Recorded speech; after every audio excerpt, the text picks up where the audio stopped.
Well, good evening, ladies and gentlemen, and thank you for joining this Google Hangout #4 here from sunny Sarasota. I'm glad you can be here.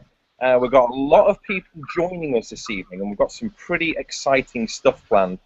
Now, before we get started, this is just a message to a couple of you. I've got Lee and Rachel Daly who are going to be in the conversation tonight, and we have actually sent out an invite link to a lot of people in their group. It was a mistake, so if you do see yourself at the bottom of the screen, it means that you can be heard. So it's really, really important. If you can see yourself at the bottom of the screen now in a web view, if you could just keep it down for me, otherwise we're going to be able to hear you. So I'd really, really appreciate that. Thank you very much. Cool. So before we actually crack on, it's just a reminder that Clive and Di are actually going to be interviewing Eric and Marina Worry on Sunday, May the 10th. That's 7 p.m. British time. So make sure every single one of your team members knows, make sure they're all involved, and make sure that they're asking questions as well. This is going to be a phenomenal opportunity for you and your team to engage with world leaders in network marketing. So that's Sunday, May the 10th, 7 p.m. British time. It's going to be awesome. Also, hot news, News Plus, bank holiday promotion. I hope everyone's fully aware of this. We've got some really exciting news bank holiday promotion. We're going to be offering all customers who take double gold as of tomorrow a £50 voucher. Also, for you, the distributors, you get 2 customers, 2 double golds, and you get £100 in vouchers, which is going to be absolutely awesome. And I can see some people are joining in at the bottom. Please, if you can just keep it down, that would be great, because you've been sent an invite link and we can hear you. So if you can just listen, that would be absolutely great. So tonight, what are we going to be talking about? We're going to be talking about building a culture of consistent activity in your team. Now, consistency should be at the heart of the culture of every single team. Now, in the last Google Hangout, we were actually talking about building and changing cultures, okay? And if you're going to create a culture of change, or a culture of consistency, or a culture of anything in your team, the first thing that you need to remember is you've got to let go of that ego. Because not everybody is going to choose to follow you immediately, all right? Some are going to follow over time, some will never follow at all. But that's the key. You've got to remember that. If you're going to create a culture change, if you're going to implement something into your team, then you really, really need to stick with it and stick with it, okay? So when we talk about consistency, what are we talking about? We're talking about a regular habit. And remember, consistency can be a positive or a negative thing. And consistency, when it comes to doing positive, consistent things, can often be very difficult for most humans. You see, when it comes to doing repeated habits that will eventually lead to a great or positive outcome, it usually requires some sort of short-term pain or discomfort. Now, that also explains why humans are actually better at consistently doing less positive things, or things that are detrimental, or bad habits, as we call it. And that's because they often give us short-term pleasure. It's kind of like a cruel trick of nature. And you see, we're creatures of instant gratification. And I think in this business, sometimes that can be a little bit of a problem. Now, for those of you who haven't read or haven't listened to The Compound Effect by Darren Hardy, I really, really suggest go to Knowledge is King, purchase the audiobook, purchase the book. It's absolutely phenomenal. And that was a massive game changer to me, when it comes to learning about consistency and doing things consistently well. Now, from my own experience, and I have been doing this for quite a while now, I've found that the key to getting people in your team to be consistent is to get them to start and stick with it until a result is seen. Let me explain to you why. Once somebody has started to do something consistently and they're starting to get a result, okay, they're not going to want to go back from that. They've made an investment, okay? So once the result is coming through, it's going to make it easier for them to stay being consistent. That also leads to belief. The distributor, the team member, then gets belief in the services and the product and the opportunity. This will then lead to more activity. This will lead to a result, which in turn will keep the belief going, and this circle will keep your team consistently moving at the very least. And the beauty is we can minimize the pain in this business of consistency, because look at it this way. If you spend 1 hour every day at the gym, okay, you ask someone to go to the gym for an hour a day. That's a tough ask. 1 hour a week is far less and it's far easier. But the problem with 1 hour a week is it's not going to turn you into a supermodel. The beauty of our profession is that showing 2 people a week the opportunity is easy. It's so easy. And the beauty is it will compound and it will create incredible results. But the distributors, the team members, have to be willing to join in on a weekly basis. They have to be willing to participate. And that's why when you're prospecting, you need to be finding trailblazers, not settlers, trailblazers, self-motivated people who see an amazing opportunity. It's £100 to invest in something that could potentially make me thousands of pounds.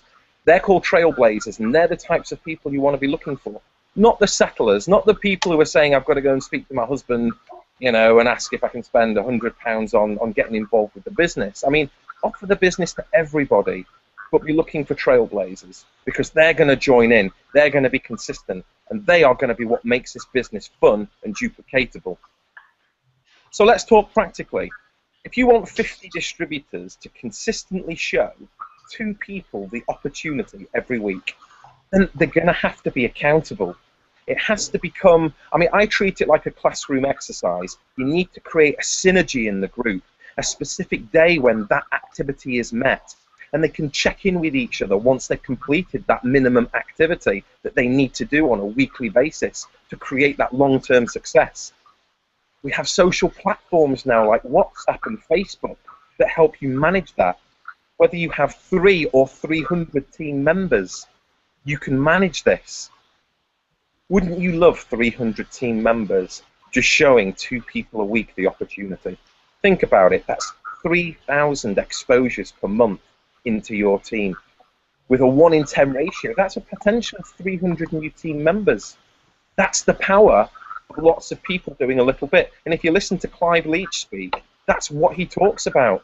Showing the 2 to 3 people, lots of people doing a little bit. You know, you just got to listen to Clive when he speaks. He talks about this all the time. And you do, as a leader, you have to act a little bit like a personal trainer. You do have to keep people motivated. You know, Jordan Adler said he doesn't look for people to motivate, he looks for motivated people. But even motivated people lose track and lose their way. We all do. But consistency in this business requires 3 to 4 years at least. And most human beings will struggle with consistency for 21 days. So you do have to keep being a motivator. You've got to be a leader. You've got to be a personal trainer. You do have to keep people going. And even if a team member doesn't have a massive or huge why power or a huge sense of urgency, they can still commit to this. And that consistency in the early days will give them the result which they need, which gives them belief. And if everybody's joining in your team, it gives a sense of community and a sense of family, and people love that. We don't give people enough credit when they come into this business. They want a sense of community and they want a sense of family, and they will participate if you just show them how. Of course, the great thing, you know, the great thing you have is momentum. You're not going to go for sustained periods of time in your business where it becomes stagnant and nothing's happening if you adopt this kind of consistent culture in your business. And you need to apply it to all levels of your business. Assess how deep your business goes, how many levels. You do tend to find with a lot of businesses, the deeper down your business goes, the more diluted it can become. But you want to make sure everybody on level 2, 3, 4, 5, it's all your family, make sure that they're all involved and they're all participating and being consistent. And 2 people who know about consistency are what I like to call a powerhouse couple, or I believe that one day they will be a powerhouse couple. I've had the privilege of calling them my friend for the last few months. I'm their son, Jack. They are absolutely fantastic. What they have done, the business that they've built, they've achieved senior team leader in a year. They've just hit the 50+ club, all while dealing with adversity. And I've got them with us today. I'm very, very pleased to introduce Lee and Rachel Daly. Are you there, guys? Good evening, David. Hi, Good David. evening. How are How you? are you? I just wanted to use a special effect round of applause to welcome you to the hangout, but unfortunately, it seems to have disappeared from the panel. So I'm just going to. Everyone else will do it at home. There you go. Fantastic, super. Well, first of all, thank you for joining me. Thank you for having us. What I want to do is just have a quick chat with you about basically the experience that you've had in the last year since you've joined this phenomenal opportunity. And what I'd like to do is just start to tell us just a little bit about how you initially got involved with this business. Okay, I met Paul Falcow at a careers event in October of 2013, and he came over to me and was having a chat and asking me a few questions, and after a short while he said he thought that he had something that might interest me, and could he pop round to our house for a cup of tea. And bearing in mind I've never met this guy before, but being quite open-minded, I agreed to him coming round and having a cup of tea with me, and I'd hear him out. And he showed us the services, and it sounded like a great idea. Lee wasn't in at the time, so Paul had to reschedule and come back again to see the two of us. He came back on the Friday, and I didn't actually tell Lee that he was coming because at the time Lee was quite cynical. I was very sceptical. Did he have the negative spouse syndrome? Yes, yeah, absolutely. So he walked in the door from work, and I said, "Oh, that guy from United Utilities is going to be around here in about 10 minutes." And so that he couldn't get out of it then. So Paul come round and showed us the opportunity. He was this massive ball of energy in our house. And Paul's phenomenal. He is. Yeah. He is, yeah. And at the time, we were just planning our wedding, so it wasn't the right time for us to get involved in the business opportunity. So we signed up as customers first, and we agreed that in 6 months' time after the wedding that we'd have a look at the business opportunity again. Sure enough, the week before the wedding, I got a phone call from Paul to say, congratulations and wish us well, and when could he come round next week to get us started. So again, Lee was still cynical and wasn't really keen. And on the 30th of April last year, Paul had sent me his and Stephanie's hosted website, and I just signed us up without telling Lee. I just thought, what have we got to lose? And that's where we started basically. Super, awesome. And Lee, on the topic of consistency, how have you and Rachel coped? Obviously, with the situation that you've had, how have you coped with being consistent in this business for the last year? And obviously, the same question for you and your team. So, as a team and as a couple, how have you found consistency? Have you found it a challenge? Well, to be quite honest, we've relished the challenge. To be honest, the company's really good at putting promotions out there that help you achieve your short-term goals and your long-term goals. I mean, a couple of months into us being involved, there was a World Cup promotion, and then we've always been following the promotion for the holiday of a lifetime. So we felt that the company do quite a lot to keep you on track. I mean, when we've looked at our numbers, the 50 plus was only achieved by one customer a week. And what we're trying to get across to our team now is that's manageable for anyone in their daily lives, around their careers and their families and whatnot. So just averaging one customer a week, and hopefully showing people in our team now how to do that even quicker than ourselves, maybe 2 a week, so people can hit their milestones and their targets even quicker than we did. Super, brilliant. Now, obviously, I know that there's quite a lot of people in the business who know your story, but for those people who don't, what I'd like you to do is maybe just discuss the motivational factors you had behind getting involved with this business, and obviously your why power and what drives you. Yeah, we've had a couple of personal challenges. Our son fell ill last year, and when Jack was in hospital, all I was worried about was needing to get back to work, because I wasn't getting paid when I was in the hospital, and I really wanted to be there with my family. So that was the point when I think we started to take it more seriously, because we had hold of something that could give us that sense, not having to worry about going back in work when there was things more important going on in our lives. So we've messed around at that point. We gathered some customers. We built a little bit of a team, but that's when we started to focus and take it more seriously. and from there it's been great. We've got a great team. Everyone's doing really well. We're dead proud of everyone in the team. And onwards and upwards, really.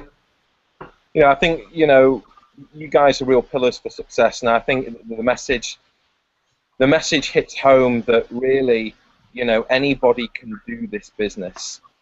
Yeah, that there are no excuses. Yeah. I think, you know, you guys are a shining example of that, so I thank you for that.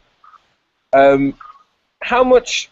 I know you've got Stephanie and Paul, Mark and Angela, who are just, you know, incredible. But, you know, in your own words, how much has the support from above been a factor in your actual success, in what you've achieved, you know, today?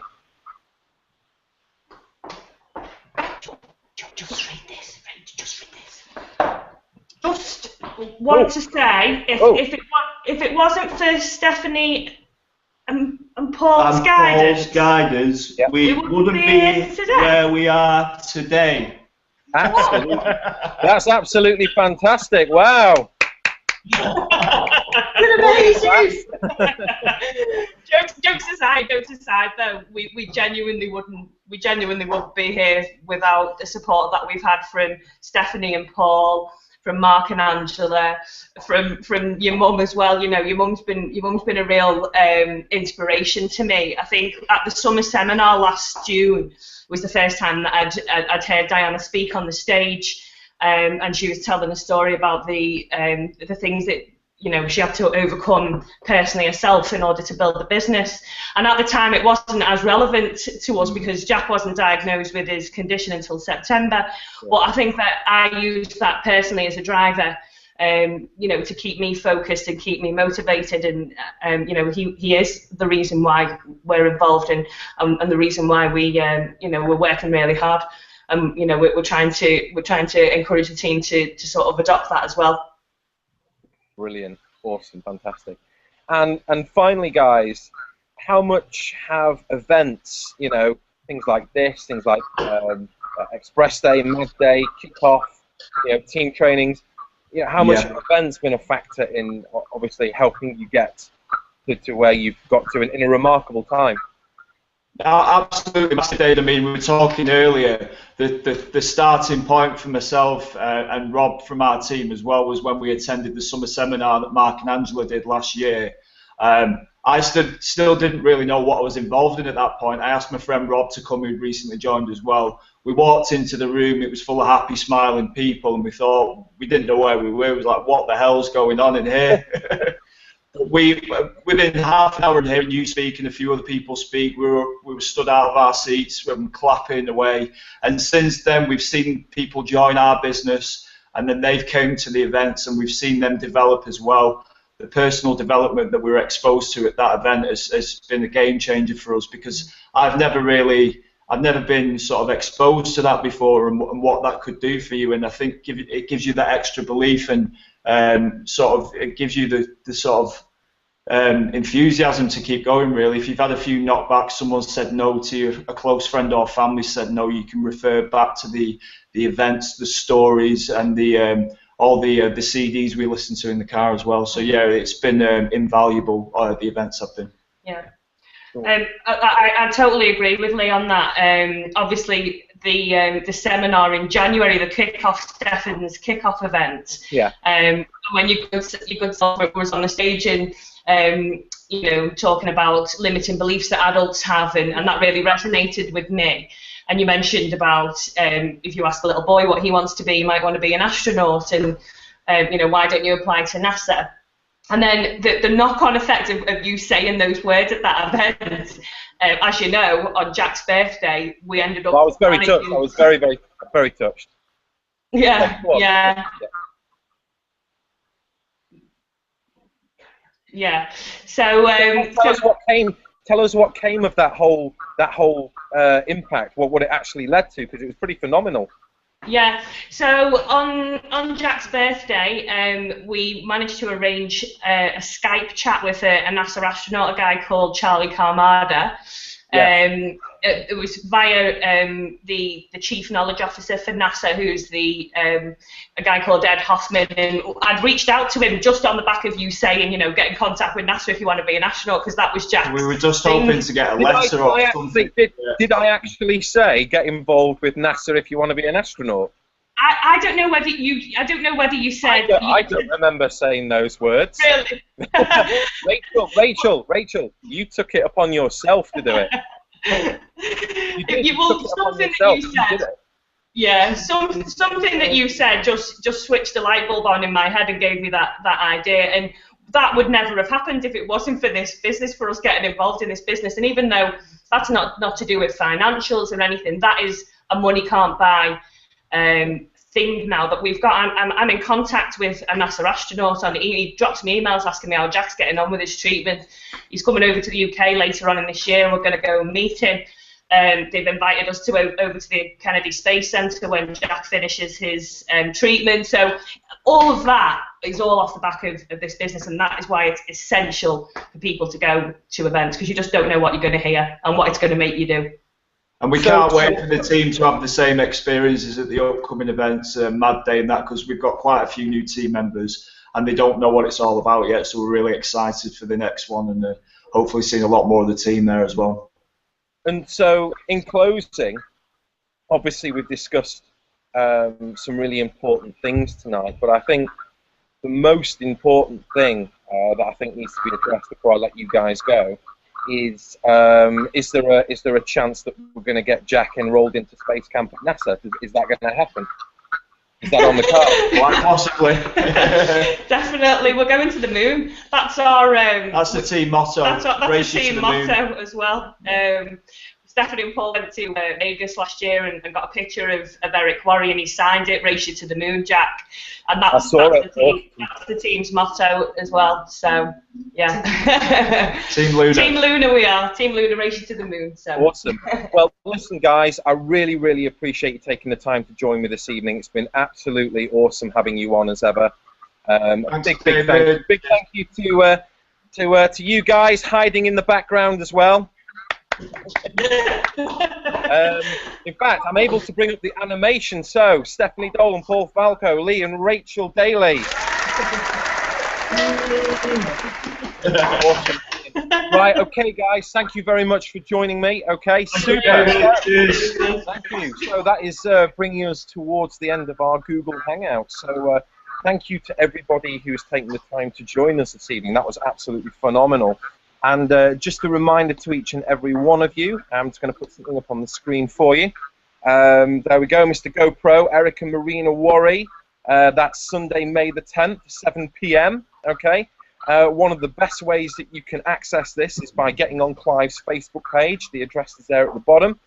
So I'll give you a few seconds to make a note of that. If you aren't already friends with me and Clive and Di on Facebook, you need to make sure that you are, because that way you're going to be able to get easy, instant access and keep up to date with all the events and all the hangouts that we're doing.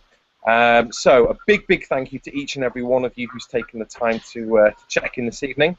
And until next time, I look forward to seeing you. Take care.